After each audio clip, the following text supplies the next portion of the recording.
yes. 아디다스. 유후. 살다 아디다스 본사에도 다 와보고 진짜 유튜브 하기 잘했다. 일로 온 거지만. Shoe from Adidas, the Stan Smith. I don't know if you ever saw this guy. You know who it is? It is Stan Smith, because Stan himself once said, most people think that I'm a shoe.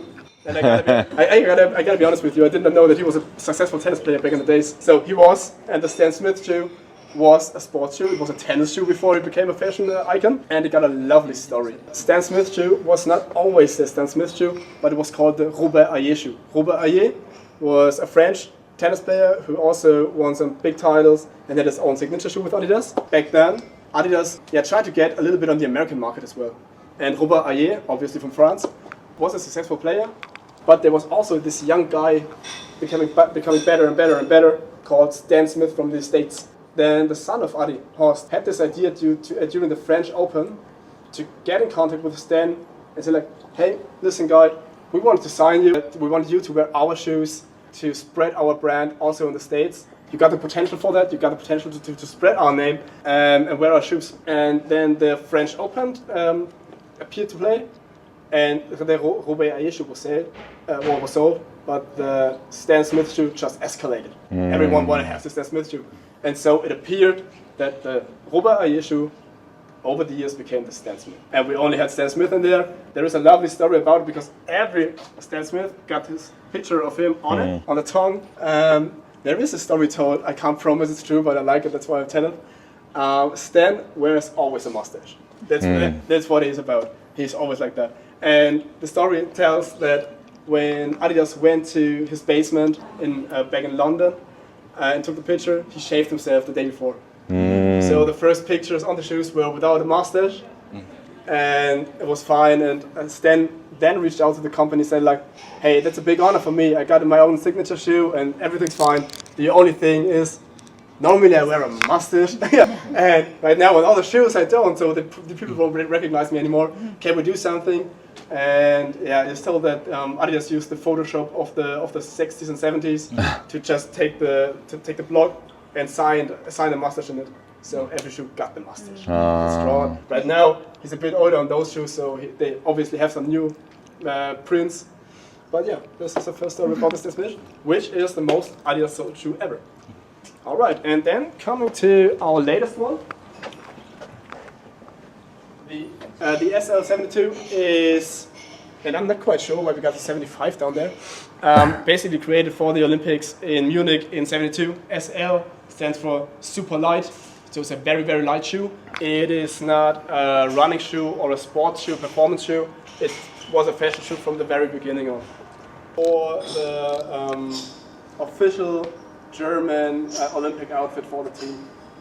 This shoe was one of the milestones in the 70s. That's might be the reason why it's booming right now.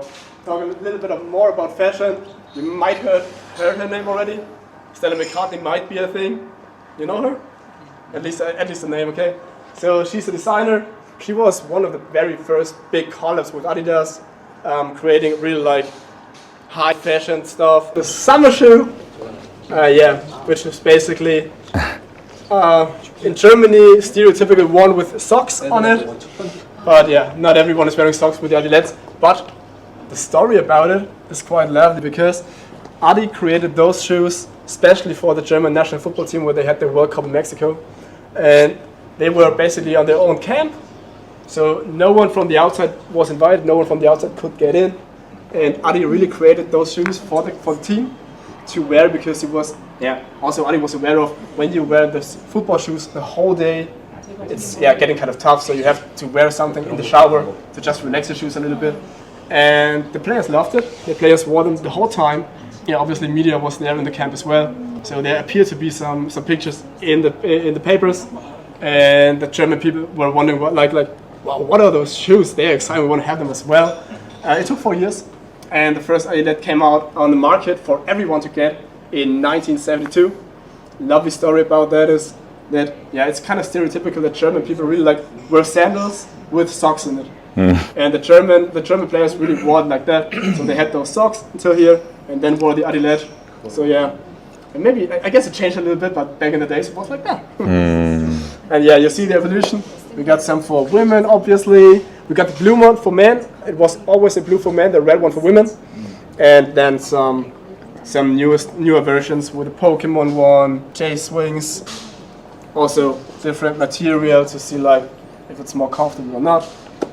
Yeah, I guess it's all of your own choice, which are the best ones.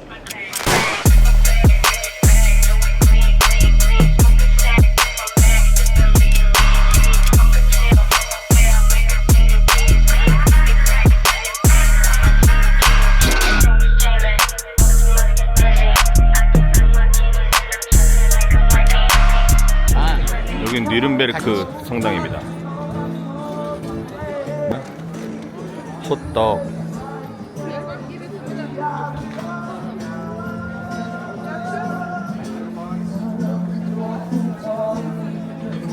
비빔밥, 김치, 불고기 이런 거.